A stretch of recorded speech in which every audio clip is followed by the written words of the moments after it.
संघट के पश्चात वेग। दरअसल हम इस डेरिवेशन में कैलकुलेट करेंगे कि संघट हुआ, संघट की प्रक्रिया हुई, टकराव हुआ और उसके बाद उनके वेग में जो परिवर्तन आता है उस वेग को हम कैलकुलेट करते हैं, यानी कि v1 और v2 को हम कैलकुलेट करेंगे। तो चलिए सबसे पहले तो हम डायग्राम वही बना लेते हैं। ये एक दूसरा वस्तु, ये आपस में टकराएंगे और फिर क्या होगा, इनके वेग में परिवर्तन आ जाएगा। इसका मास m1, इसका मास m2 और यहाँ पे हुआ संघट, और ये है हमारा m1 m2 तो वही रहेगा, v2 v1 टकराने के बाद, टकराने के पश्चात का वेग, और ये है टकराने के पूर्व का वेग, और यहाँ पे ये दोनों टकरा गए। ठीक,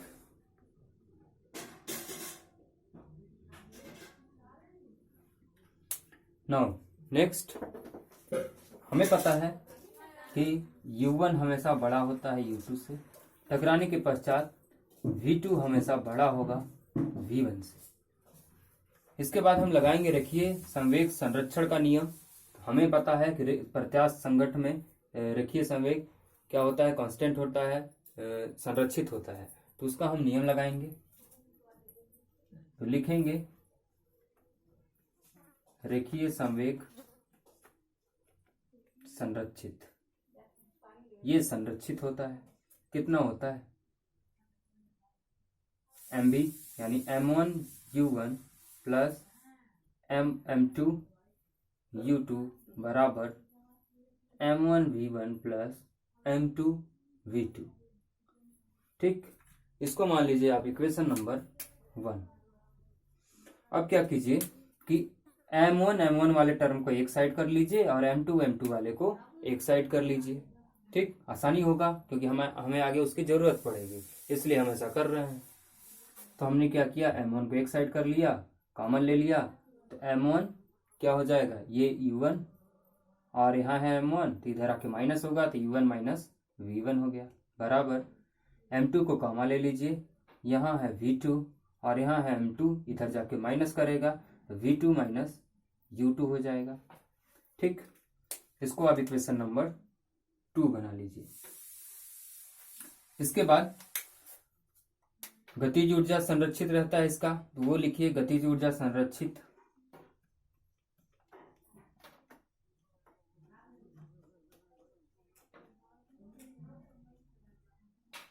गतिज ऊर्जा संरक्षित half m1 u1 square plus half m2 u2 का स्क्वायर बराबर हाफ m1 v1 का square plus half m2 v2 का स्क्वायर।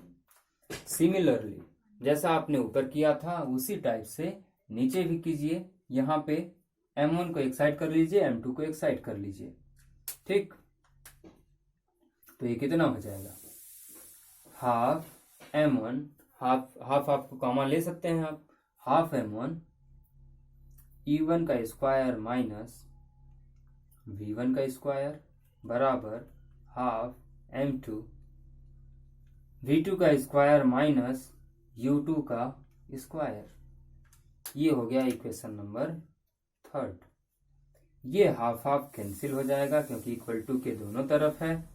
अब क्या करेंगे कि समीकरण 3 को 2 से भाग देने पर, भाग देंगे 3 को किससे, 2 से। तो चलिए अब भाग देते हैं। तो ये है हमारा समीकरण m1 e1 माइनस v1 के नीचे क्या आ जाएगा, ये आ जाएगा m1, अरे तीसरे को भाग देना है ना 2 से, तो यहाँ पे ये आ जाएगा, तीसरा हमारा ये है m1 u1 square minus v1 square upon ये आ जाएगा नीचे m1 e1 माइनस v1 बराबर m2 v2 का स्क्वायर माइनस u2 का square upon m2 v2 minus U2, M1 हो जाएगा कैंसिल, M2 हो जाएगा कैंसिल। ये देखिए ए स्क्वायर माइनस बी स्क्वायर का यहाँ पे फार्मूला लगेगा। हमें पता है ए स्क्वायर माइनस बी स्क्वायर कितना होता है, ए प्लस बी ब्रैकेट में ए माइनस बी, तो वही फार्मूला लगा दीजिए। तो ये हो जाएगा U1 plus V1, U1 minus V1, और नीचे क्या है हमारा U1 माइनस V1 बराबर, यहाँ भी वही फार्मूला लगेगा ए स्क्वायर माइनस बी स्क्वायर का। तो ये हो जाएगा V2 plus U2, V2 minus U2, नीचे क्या है V2 माइनस U2। अब देखिए ये V2 minus U2, V2 minus U2 cancel, U1 minus V1, U1 minus V1 cancel. तो हमारे पास क्या आया, हमारे पास क्या बचा, हमारे पास बचा U1 प्लस V1 बराबर V2 प्लस U2, यही बचा। अब इसको आप V1 को एक साइड, V वाले को एक साइड, U वाले को एक साइड कर लीजिए, तो ये हो जाएगा U1 माइनस U2 हो जाएगा, और V1 माइनस V2, ये इधर आएगा तो माइनस, ये U2 इधर जाएगा तो माइनस U1, यही होगा ना। इसको आप इक्वेशन नंबर 4 बना लीजिए। ठीक, कहीं पे कोई दिक्कत, U1 plus V1, U2 plus V2 plus U2, ठीक है। तो V1 minus V2 minus V1,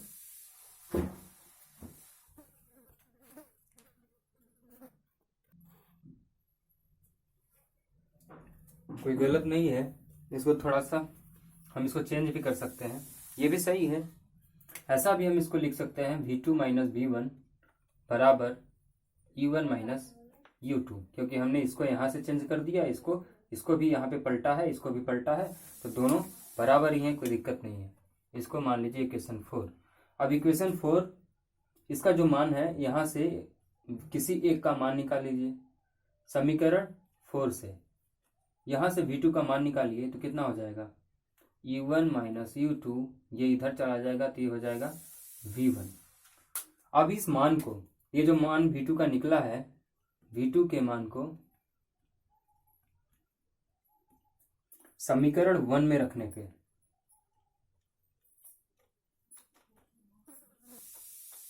समीकरण 1 में हम रखेंगे, तो जहां जहां पे आपको V2 दिखेगा वहां पे वो वैल्यू आप पुट कर देंगे।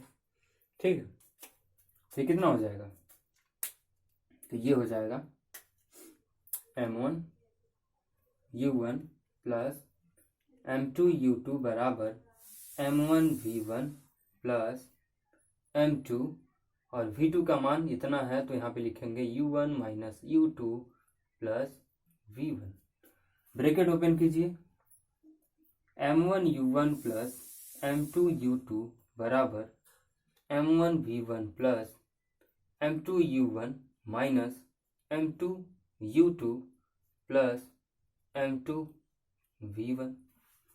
ठीक, यहाँ तक किसी को कोई दिक्कत? अब V वालों को एक साइड कर दीजिए और U वालों को एक साइड कर लीजिए। यहाँ है V वाला और यहाँ है V वाला, बाकी इस जगह तो V कहीं है नहीं, तो U वाले को हम एक साइड कर लेते हैं।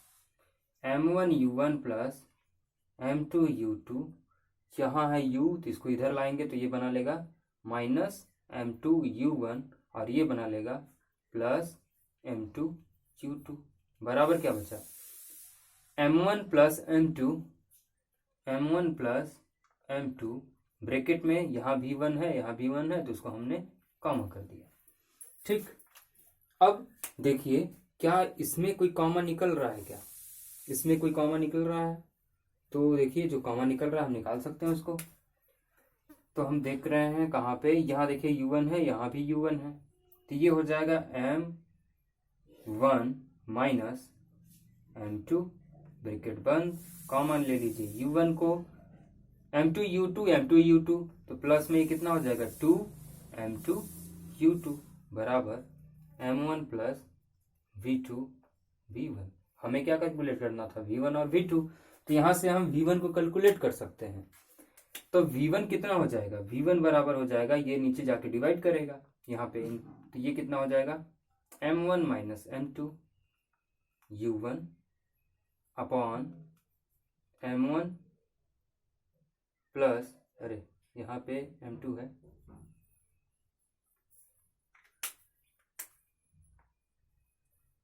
ठीक, M1 प्लस M2 इंटू में ये वाला U1 प्लस 2M2 इंटू में U2 अपॉन, ये याद करने का तरीका है, आप जैसे याद करना है आप याद कीजिए इसको।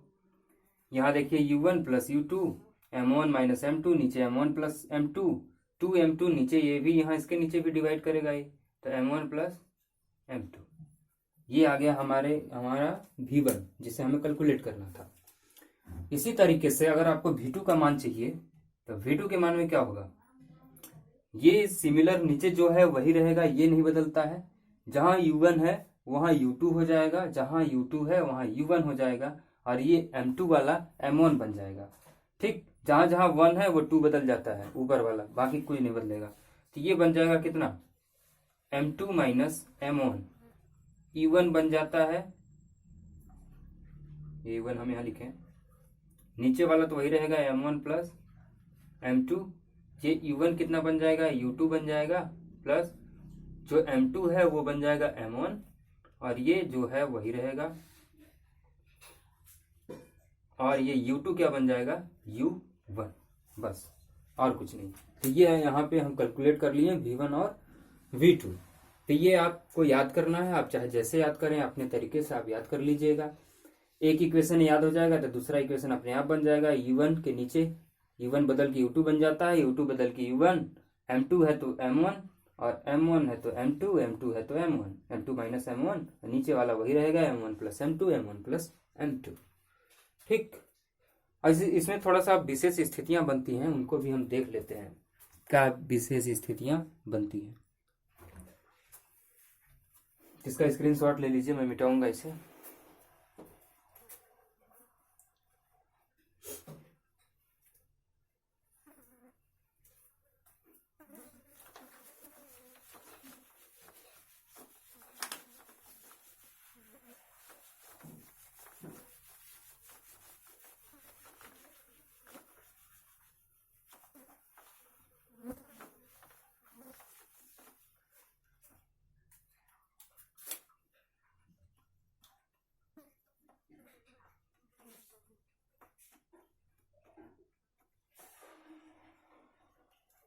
विशेष स्थितियां में सबसे पहले इसमें ये है कि मान लीजिए M1, दो वस्तुएं हैं और दोनों का द्रव्यमान बराबर है, और इनमें जब संघट होगा तो क्या होगा। संघट के पश्चात इसमें होता क्या है कि अगर द्रव्यमान बराबर है तो इनमें वेलोसिटी में अंतर आ जाता है। जो V1 होगा, जो पहले वस्तु का टकराने के बाद जो वेग होगा वो कितना हो जाएगा, U1 U2 के बराबर हो जाएगा, मतलब इसके इनिशियल वेलोसिटी के, प्रारंभिक वेग के, ठीक। और जो इसका जो फाइनल वेग होगा टकराने के बाद V2, वो बराबर हो जाएगा इसके, इस वाले द्रव्यमान वाले वस्तु के जो इनिशियल वेग था जो U1 होगा। तो इसमें वेलोसिटी बदल जाती है, वेग बस बदलता है। V1 क्या बन जाएगा U2 के बराबर, और V2 बन जाता है U1 के बराबर, ठीक। कब, जब द्रव्यमान दो वस्तुओं का बराबर होगा और वो आपस में टकराती हैं तब। दूसरा केस देखिए, जब M1 बहुत ज्यादा होगा M2 से, किसी एक वस्तु का द्रव्यमान काफी अधिक है किसी दूसरे वस्तु के द्रव्यमान से। मान लीजिए ये जो M1 है हमारा, ये किसी ट्रक का है, ये किसी ट्रक का है, ट्रक का द्रव्यमान तो ज्यादा ही होगा, और इसको हम मान लेते हैं ये साइकिल है, साइकिल के द्रव्यमान से ट्रक का ज्यादा ही होगा ना मास, द्रव्यमान। अगर जब साइकिल और ट्रक टकराती हैं तो उस केस में क्या क्या होगा वो हमें देखना है। तो पहला केस हम लेते हैं ए, इसी का पहला ए लेते हैं। कि मान लीजिए जो ट्रक का वेग है, प्रारंभिक वेग टकराने के पूर्व जो इसका u1 होगा वो 0 है। 0 का मतलब है कि ये हमारा जो ट्रक है वो विराम अवस्था में है, विराम अवस्था में है, वो चल नहीं रहा है, रुका हुआ है हमारा ट्रक। अब साइकिल वाला आया, और साइकिल वाला जब आया तो ये कुछ वेग के साथ आएगा। जब ये कुछ वेग के साथ आया तो होगा क्या, कुछ वेग के साथ आया और इसने ट्रक को धक्का लगाया, तो ट्रक अपने जगह से हिलेगा क्या?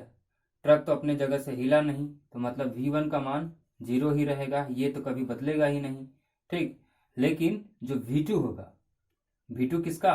साइकिल वाले का। साइकिल का वेग में बदलाव आ जाएगा। कितना वेग में बदलाव होगा? इसका द्रव्यमान तो इससे कम है, तो ये जितना इसका बदलाव आएगा होगा क्या, ये बराबर होगा -u2 के। ठीक, मतलब कि साइकिल वाला जितनी रफ्तार से आ रहा था, मान लीजिए वो 40 किलोमीटर पर आवर की रफ्तार से आ रहा था, सामने ट्रक खड़ी थी तो उसने आया उतनी रफ्तार से, और ट्रक वाले को ये कितनी रफ्तार से आ रहा था? 40 किलोमीटर पर आवर की रफ्तार से साइकिल वाला। इसने आया, ट्रक को मारा धक्का। ट्रक का द्रव्यमान काफी अधिक है, इसको कोई फर्क नहीं पड़ेगा, ये जैसा था इसके वेग में कोई भी बदलाव नहीं होगा, 0 ही होगा। लेकिन साइकिल वाला जितनी रफ्तार से आया उतनी ही रफ्तार से वो पीछे भड़ाक से गिर जाएगा। ठीक, ये 40 की आया और 40 मतलब उतनी ही अपोजिट में, यानी कि कितना, -40 की रफ्तार से वो पीछे गिरेगा। ठीक, ये आया 40 की रफ्तार से आया, लड़ाया इसको, और -40 की रफ्तार से फिर गिर गया। इसीलिए ये जितना उसका वेग होगा उतने ही वेग से गिरेगा, कितना, पीछे की ओर, इसलिए -u2 है। इसीलिए हमें भारी वस्तुओं के साथ नहीं भिड़ना चाहिए। ठीक, जितनी रफ्तार से भिड़ोगे उतनी ही रफ्तार से पीछे चले जाओगे। दूसरा केस इसमें क्या बनता है? दूसरा केस इसमें यह बनता है कि मान लीजिए ये जो ट्रक है, ये ट्रक चल रही है E1, ये जो हमारी ट्रक है इसके लिए बात कर रहे हैं, ये E1 की रफ्तार से चल रही थी। अब जो साइकिल है हमारा यानी U2, ये है विराम अवस्था, ये साइकिल वाला वहीं पे खड़ा है, ये नहीं चल रहा है। अब क्या होगा?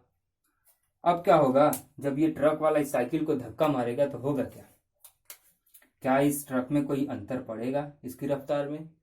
बिल्कुल नहीं पड़ेगा। तो ये v1 बराबर होगा E1 के ही, लेकिन साइकिल वाले में बहुत ज्यादा अंतर पड़ेगा।